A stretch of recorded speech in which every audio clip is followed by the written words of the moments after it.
This is the Rays POSTCAST, your instant game reaction for the Tampa Bay Rays, part of the Locked On Podcast Network. Your team every day. Hello and welcome to the Tampa Bay Rays POSTCAST, your spot for instant Rays reaction after every single game. My name is Jonathan Shields. You can find me on Twitter at Johnny10Shields. And this one, we're going to be talking about how the offense regresses once again. And we're going to talk about, is it time to panic on Shane Baz? We're going to look ahead to a really important and what's really good. I'm telling you guys, it's going to be a really tough road trip coming up. But first, we're going to talk about how I think this was the most embarrassing loss of the season. This is what you'll be talking about.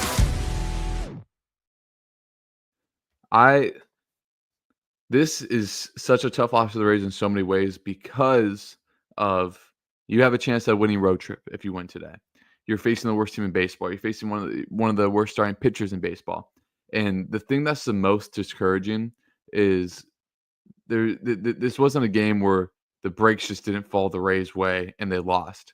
The Rays showed no effort, no heart, and got completely outplayed the entire game.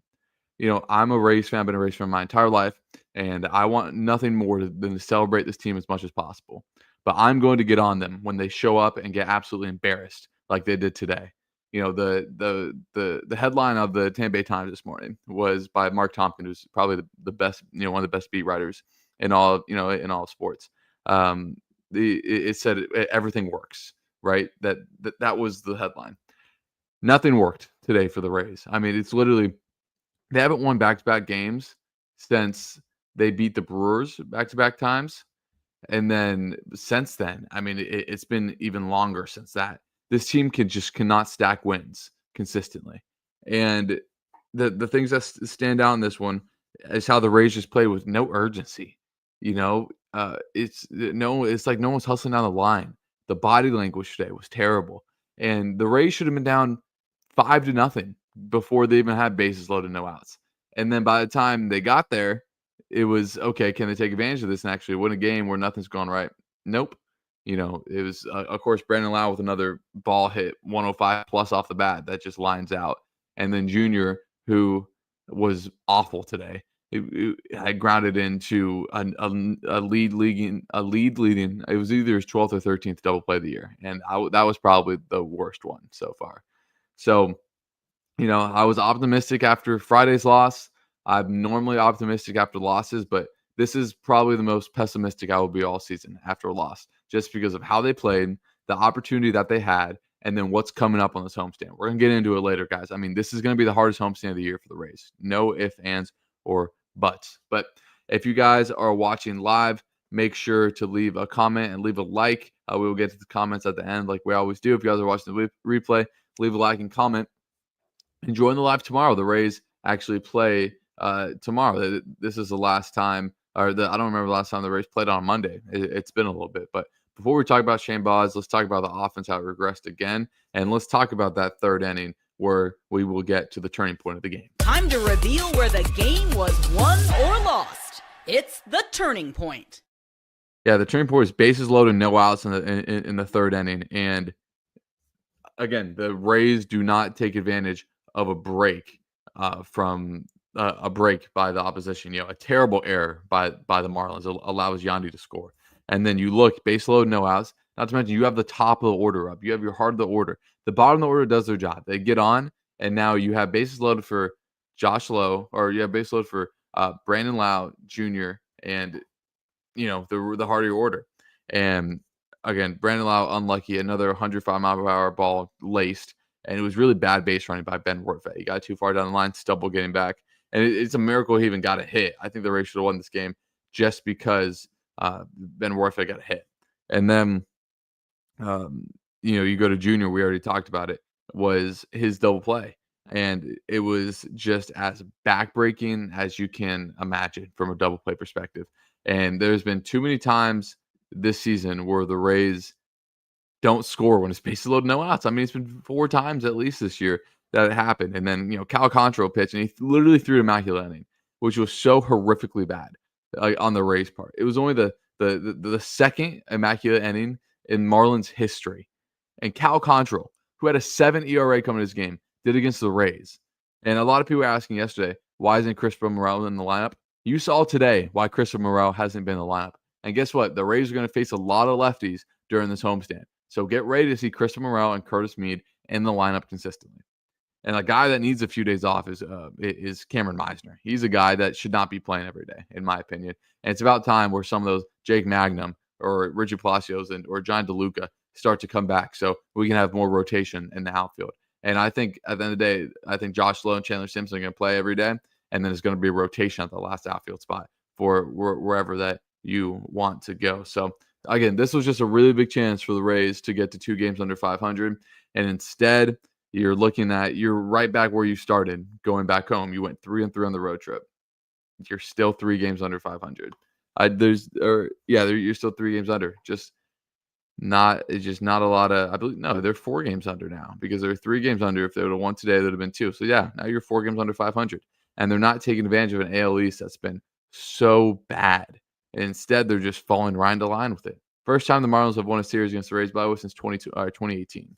And just so bad. It's hard to say. There's no positives from this game. Cole Suster, I guess, is the only positive from this game.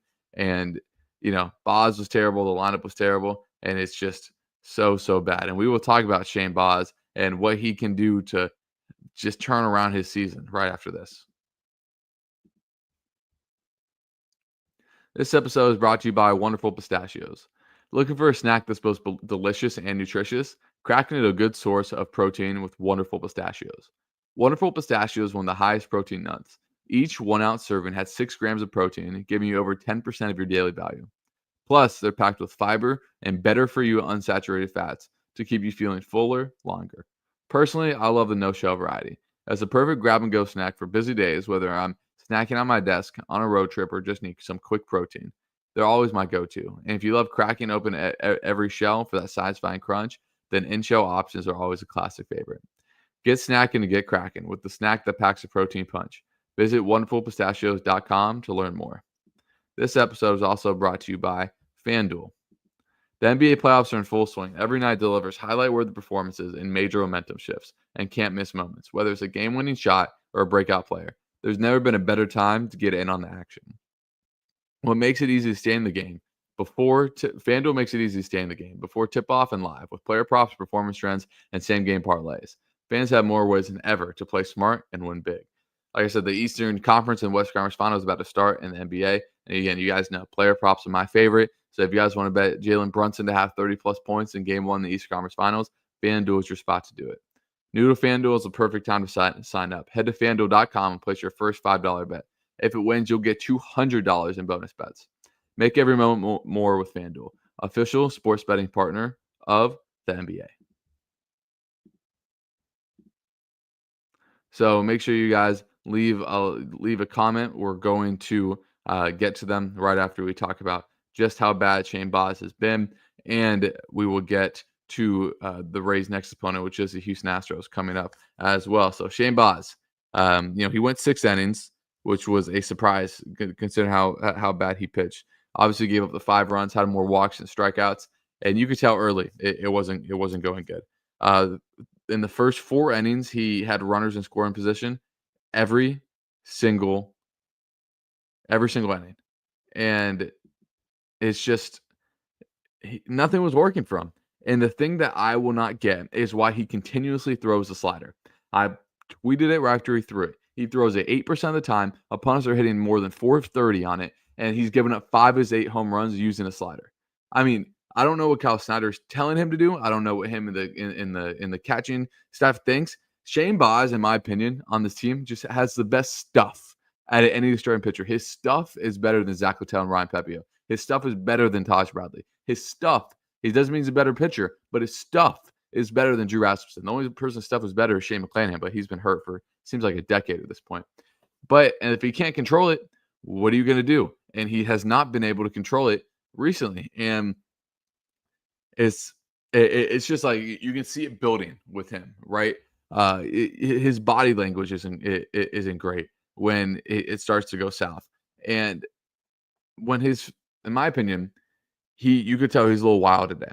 And then, honestly, if he just becomes a 3-pitch pitcher, if he just goes fastball, changeup, curve, I think he would have so much more success because people are just teeing off on that slider.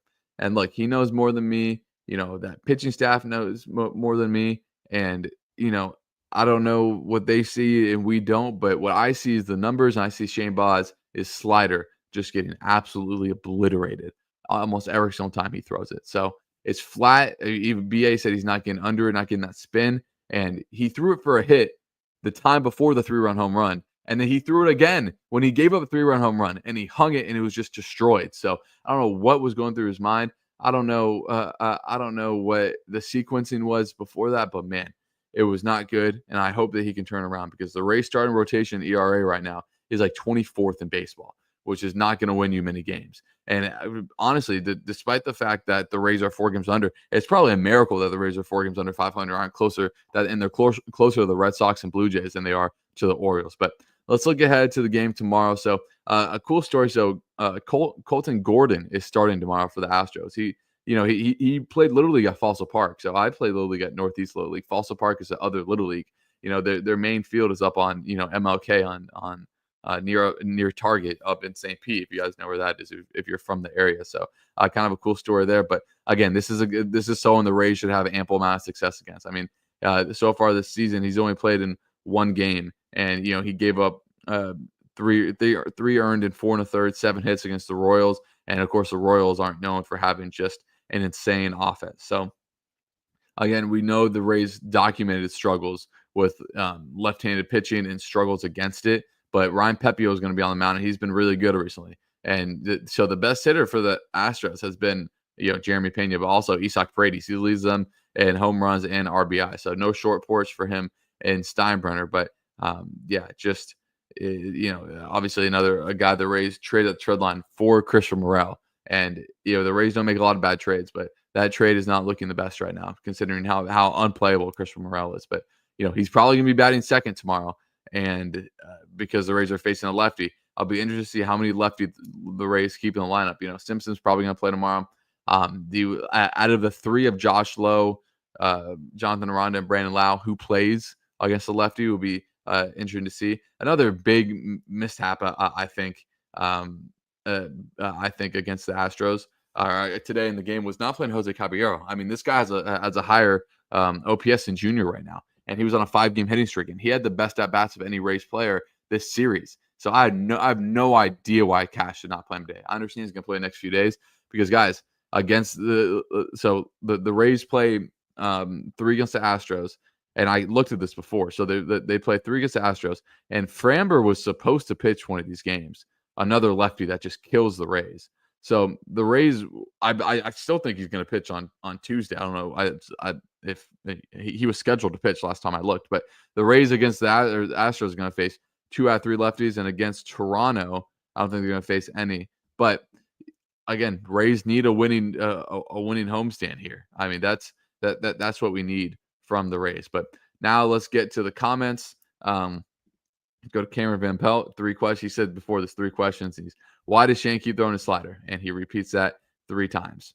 Yeah, no idea. Just really bad. And it's something that I hope gets ironed out because he's too talented of a pitcher to have a pitch when his other 3 pitchers are so good to have a pitch that's so bad.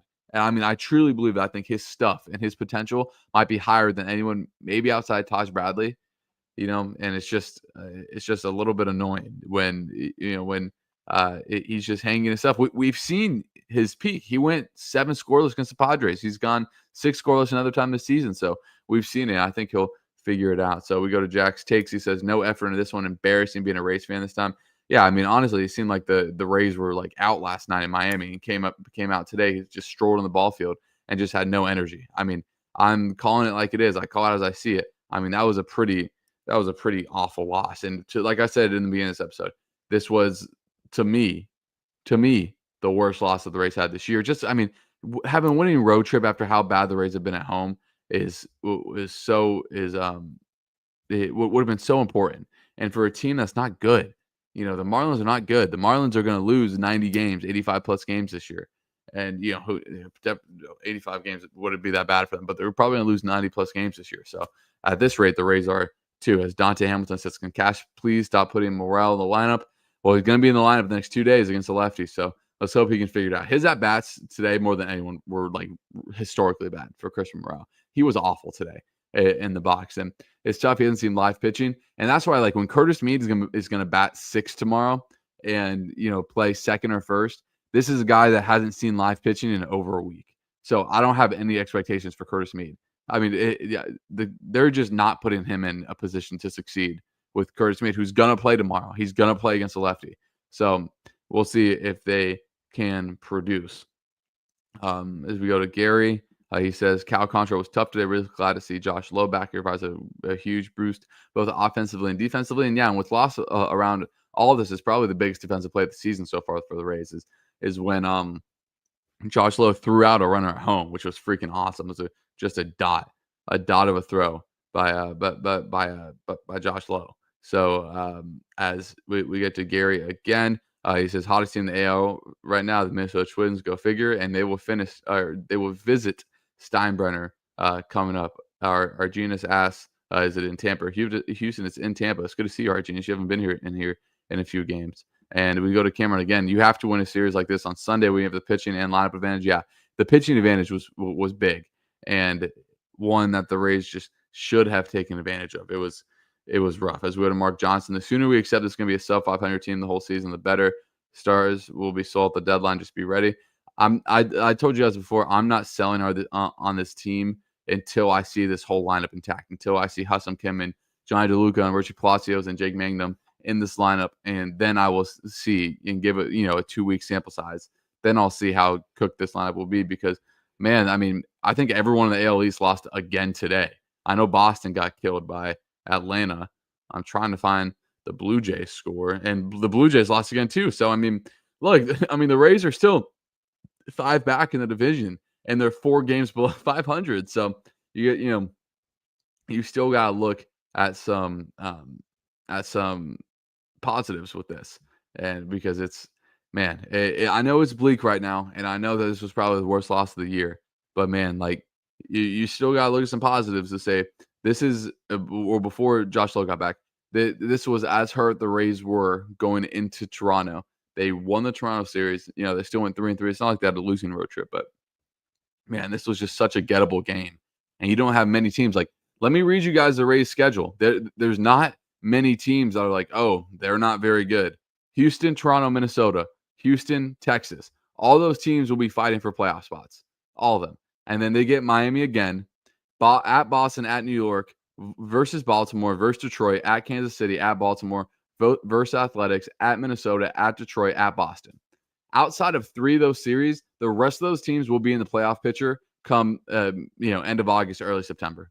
So, the Rays aren't going to come, they're going to have to put up or shut up at some point. And the biggest key for this team is that the Rays need to start winning that Steinbrenner. There's no ifs, ands, or buts about it. The Rays have been one of, or if not the worst home team in baseball. So if they don't figure that out soon, I mean, the season is going to be gone before the notice. So the Rays are 11-17 at home. The Orioles have more home losses than them, and that's it in the American League. And the National League, only the Rockies have more losses than them. So if the Rays don't get better at Steinbrenner, then yeah, that's gonna be all she wrote. But those are the keys, and this is a big time to do it. If the Rays go 5-4 or 6-3 during this road trip or during this homestand, I mean, that's a big deal, guys. With the amount of the talent of the teams that are coming in, you really got to start picking up some ground right now at home. And this is the time to do it because after this homestand, the Rays are on the road a ton. So this is the time to take advantage of that homestand. So again, I appreciate all you guys joining live. I'm sorry it couldn't have been a Rays win. I like the Sunday Rays wins because it's an afternoon game. We have more people in the live, and normally more people watch the replay. But man, there's still stuff to be optimistic about referring to the season. But this game, man, like I said, one of the 3 worst losses of the year for the Rays. And again, I'm not able to listen to the post game. I know this is one of, there's probably like 130 games left, but if I'm Kevin Cash, I would shout out how bad the effort was today, and the body language was bad out of everyone outside of honestly like Taylor Walls. So again, we'll end it there, and I hope to see y'all tomorrow. Again, the Rays do play tomorrow, so the Rays haven't played on Monday in a little bit. since I've been doing this, I don't think the Rays have played on a Monday. So the Rays will play tomorrow, and I hope to see you guys tomorrow after hopefully a Rays win. The Rays will have to do against a lefty tomorrow, a St. Pete kid. So let's hope that they do. Again, if you guys watched it all the way through, make sure you leave a like and comment, and I will see you guys tomorrow night. See you guys then.